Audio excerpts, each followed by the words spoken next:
Good morning everyone welcome back to my channel fusion of लाभ থেকে আমি রায়া আবার চলে এসেছি সকাল সকাল তোমাদের সাথে।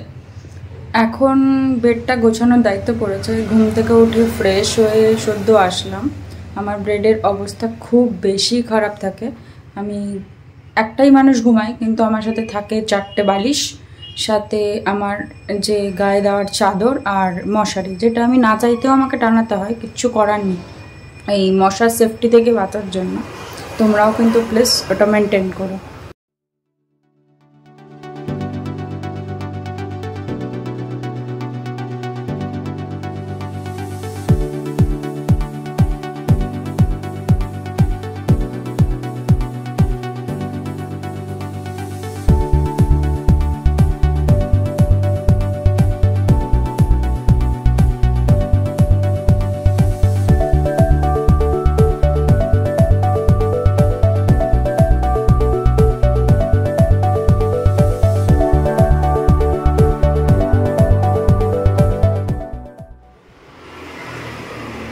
ব্রেকফাস্ট করার ডান, এবার দায়িত্ব পড়েছে হচ্ছে রান্না করার। মা বললো একটু হেল্প করে দে আমার সাথে, তো মা ম্যাক্সিমাম জিনিসই রেডি করে দিয়ে গেছে, যে কাটাকুটি সবই কমপ্লিট, জাস্ট রান্নাটা করার বাকি আছে।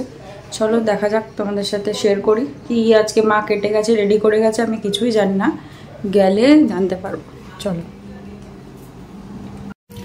এই হচ্ছে মাছটা যেটা আজকে রান্না হবে, আর এটা ধুয়ে নুন টুন মাখিয়ে রেডি করাই আছে।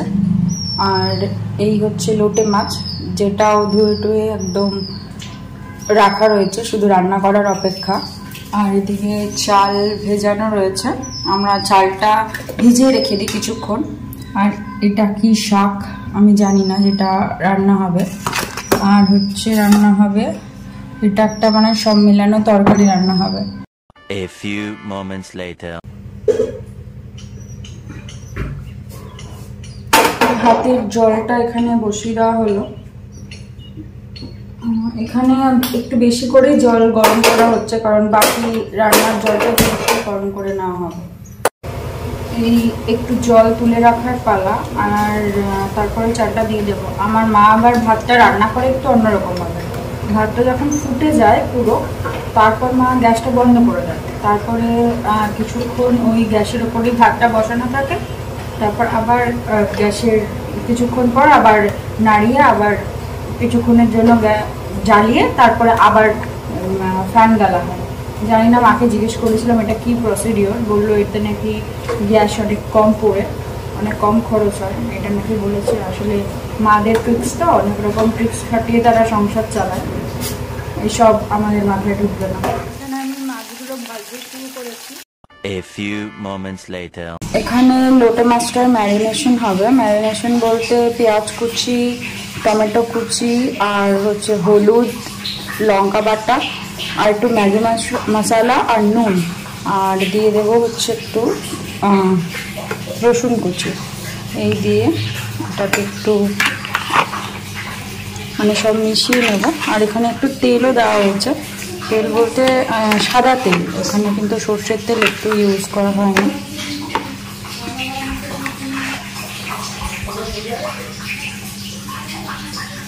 আর এদিকে তেলটা পুরো গরম হয়ে গেছে, এখানে একটু রসুন দিয়ে আর একটু কাঁচা লঙ্কা দিয়ে একটু নাড়াচাড়া করে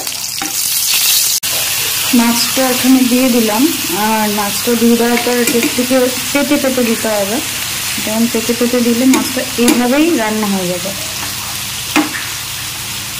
একটু সিদ্ধ হয়ে গেলে মাছটা এখান থেকে জল বেরিয়ে যাবে। দেখো ফ্রেন্ডস, আমাদের গাছের নিজের জমির ধনে পাতা, আর এই হচ্ছে বেগুন, এটাও আমাদের নিজের গাছের ধনে পাতা। মা আনতে গেছিল, এবার এটাকে কেটে একটুখানি লোটে মাছের মধ্যে দেওয়া। এদিকে কাজের কক্ষে চলে এসেছিল ঘর মুছতে, বাকি সব ঘরগুলো কমপ্লিট হয়ে গেছিল মুছে, এটাই বাকি ছিল। এখানে মাছগুলো ভাজা ডান, আর এই যে লোটে মাছটাও এখানে ডান হয়ে গেছে। ওই বাড়ির ধনে পাতা দিয়ে লোটে মাছ ডান। এখানে মাছের জন্য মশলাটা কষানো হচ্ছে। এই যে মাছ আগেও দেখিয়েছি, আর এখানে মাছের জন্য মশলাটা কষানো হচ্ছে। তেলটা মাছের তেলটা গরম হলো, তাতে একটু জিরে ফোড়ন দিয়ে আর কাঁচা লঙ্কা ফোড়ন দিয়ে, তাতে একটু টমেটো পিউরি আর কাঁচা লঙ্কা বাটা দিয়ে একটু নাড়িয়ে তার মধ্যে জিরে গুঁড়ো, ধনে গুঁড়ো, হলুদ, নুন স্বাদ মতো আর একটু ম্যাগি মশলা দিয়েছি, দিয়ে এখন এটা কষানো হচ্ছে। আর পাশে রান্না হচ্ছে সবজি, যেটা দিয়ে ঢাকা দেওয়া হয়ে গেছে, 5 মিনিটের সবজি যেটা বলেছে। রান্না করতে করতে দেখি আমার হাব্বির ফোন এসেছে, ব্যাস কোথায় রান্না কোথায় কি আমার সবকিছুই চলে গেল। এসে গেছে আমার সেই গল্পের জায়গা, আমার জানলা, যেখানে গুটি সুটি মেরে গল্প স্টার্ট। আর ওর সাথে গল্পের সময় আমার কিছুই হিউজ থাকে না, কত সময় হলো কি করছি না করছি কিছুই, একটু বাচ্চা বাচ্চাই হয়ে যায় ওর সাথে কথা বলতে বলতে। আর কত কিছু যে অ্যাক্টিভিটিস করে ফেলে ওর সাথে কথা বলতে বলতে, তার কোনো ঠিকই থাকে না। আসলে আমার সব ভুলভাল কাজের সাথে তো এই মানুষটাই, তাই ও আমার সব আবদারগুলো মেনে নেয়। One eternity later. এখনো কথা বলেই যাচ্ছি, মা কিছুক্ষণ আগে ডেকে লেবু দিয়ে গেল। আমার হাব্বি বলে এইভাবে লেবু খেতেই নেই, তোমরাই বলে এভাবে কি লেবু খাওয়া উচিত না। কথা বলতে বলতে তো ভুলেই গেছি যে রান্না বসিয়েছি। রান্না করতে করতে তো আমি হয়ে গেছিলাম, তাতে মার পুরো রান্নাটা কমপ্লিট হয়ে গেছে। এই হচ্ছে শাক, তোমাদের দেখিয়েছিলাম। এই হচ্ছে মাছের ঝোল, যেটা আমি হাফ রান্না করে হয়ে গেছিলাম। আর এই হচ্ছে লোটে মাছ, যেটা আমি পুরোটাই নিজে রান্না করেছি, এই লোটে মাছ। আর ওই হচ্ছে সবজি 5 মিশালি, তোমাদের বলেছিলাম, কিন্তু কোনোটাই আর আমার রান্না করে হয়ে ওঠেনি, সবটাই মাই রান্না করে ফেলেছে। এখন আমি যাচ্ছি স্নান করতে, স্নান টান করে এসে তোমাদের সাথে আবার স্নান টান সেরে চলে এসেছি পুজো দিতে। এই আমার মহারাজ মহারথীগণ, এদেরকে আমার প্রত্যেকদিন পুজো দেওয়াটা মাস্ট।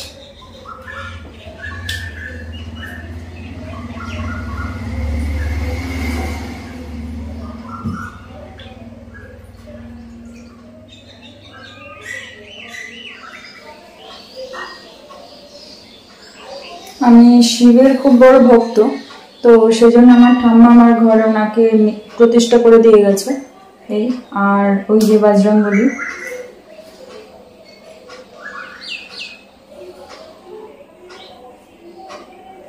আর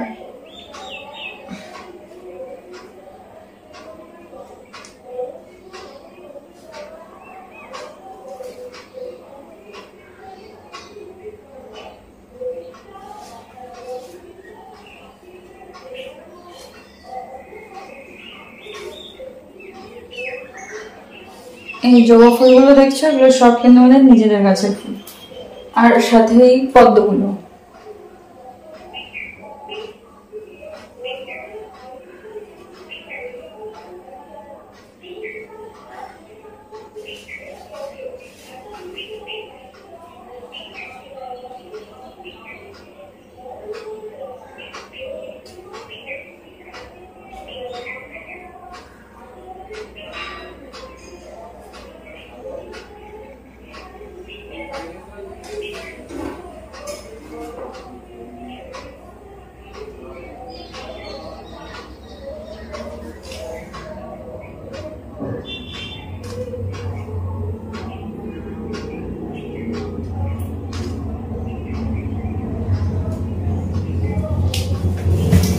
ফুল টুল দিয়ে আমার ঠাকুরকে সাজানো কমপ্লিট।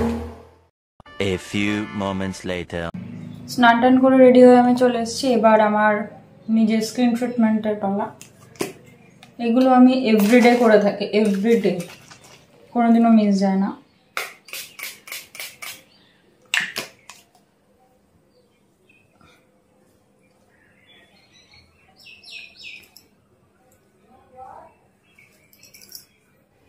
ওটা টোনার ছিল। আর এই রোজ ওয়াটারটা আমি ইউজ করি হচ্ছে,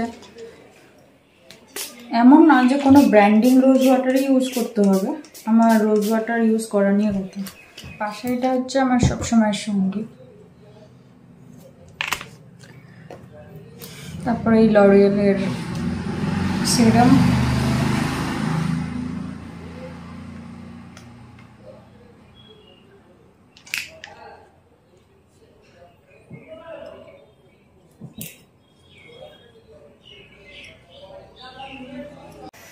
একটু টাইম দিয়ে তারপরে ইউজ করছি সানস্ক্রিন। সানস্ক্রিনটা হচ্ছে মাস্ট। আপনি সবাই যদি মনে করে দেখো ঘরে থাকো বলে সানস্ক্রিনটা ইউজ করবে না, একদমই ভুল কথা। সানস্ক্রিনটা ঘরে থাকার জন্য না, এভরিডে তোমাদের ইউজ করা উচিত, এভরিডে। এটা হচ্ছে বডি লোশন, যেটা আমি মানে সারা 12 মাস ইউজ করি। মানে একই বডি লোশন বলে ইউজ করি সেরকম নয়, বডি লোশনটা আমি ইউজ করি সারা 12 মাস। আর শীত পড়তে পড়তে তো সবার ইউজ করা উচিত। সবাই ভাবে যে বেশি শীত পড়ে গেলে লোশন বা ক্রিম এগুলো ইউজ করা উচিত, কিন্তু একদমই ভুল। অল্প শীতেই সবসময় লোশন বা কিছু উচিত ইউজ করা। আর স্কিন ট্রিটমেন্ট করা তো সবসময়ের জন্যই জরুরি। আর আমি বডি লোশন মেইনলি কোনো নর্মাল কিছু ইউজ করি না, আমি ইউজ করি হচ্ছে একদম বেবিদের বডি লোশন, ধরুন জনসন বা বেবি কোনো প্রোডাক্ট হলো সেগুলো। দুপুরে লাঞ্চ করে একটু ঘুমিয়ে পড়েছিলাম, ঘুম থেকে উঠলাম আর অ্যালার্মে বরাবর তাই হয়। আর উঠে দেখি প্রায় 7:30 বেজে গেছে। বাইরে বেরিয়ে দেখি মেজমা বোনের চুল বাঁধছিল। চুলটা মেজমা এত ভালো বাঁধে, ডিফারেন্ট স্টাইলে। বোনকে কত বললাম একটু হাই কর, বাট না, ওর নাকি লজ্জা করে। জাস্ট ফ্রেশ হয়ে আসলাম এখন ব্লগটাকে এডিট করতে বসবো। তোমাদের প্লিজ চ্যানেলটা যদি ভালো লেগে থাকে সাবস্ক্রাইব করো, প্লিজ প্লিজ প্লিজ। তোমাদের সাপোর্ট পেলে একটা কনফিডেন্স কাজ করে নিজের মধ্যে। গল্প করতে তো আমি এমনিতেই খুব ভালোবাসি, আর তোমাদের যদি আমাকে নিয়ে কোনো কোয়েশ্চেন থাকে তো প্লিজ প্লিজ প্লিজ আমাকে কমেন্টে জানিও। আমি চেষ্টা করব তোমাদের সমস্ত কোয়েশ্চেনের আনসার খুব তাড়াতাড়ি দিতে। অনেক রাত হয়ে গেল, আজ এখানেই শেষ করছি। ভালো থেকো, সুস্থ থেকো, আর আমার তরফ থেকে তোমাদেরকে অনেক অনেক অনেক ভালোবাসা। যদি ভিডিওটা ভালো লেগে থাকে তাহলে please like, comment, share and subscribe. দেখা হবে অন্য কোনো ভিডিওতে। Good night, see you soon.